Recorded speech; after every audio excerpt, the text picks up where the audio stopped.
या घरी काही नाही. रमेश भाऊ पोरीचं लग्न करता काय? पोरगा एक चांगला आहे. घरचेले विचार तुम्ही माया एकोळा. घरची लई विचारायला लागते काय? हा आता तिला विचारल्याशिवाय काही जमते काय? विचारून घेतो ना. बरं बरं विचारा. मले कनी सुरेश भाऊ तो MA वाला पोरगा आवडला होता. प्रायव्हेट नोकरी आहे ना त्याची. फसवता काय माय पुरीले? अरे, त्याचं घरदार जरा व्यवस्थित वाटलं, लोक व्यवस्थित वाटले मले. मग काय चाटू त्याले? मी फसली, माय पुरीला नाही फसू देणार मी. बरं बरं सुरेश भाऊ दुसरा भाऊ कॅन्सल करून टाका.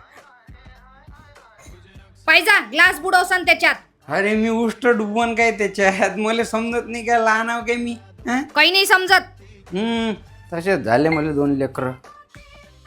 का हो? मी तुम्हाला म्हशीचं दूध आणायला सांगितलं होतं ना. म्हशीचं असतं दूध आणलं ना मग मी. भोकणे आहे काय डोळे? गाईचं आहे ना ते. अरे त्या पाकिटावर म्हशीचं असतं चित्र आहे. अरे गाईचं आहे रे देवा. असंच फसवलं भावांनी आणि घेतली प्रॉपर्टी आणि दिलं आपल्याला.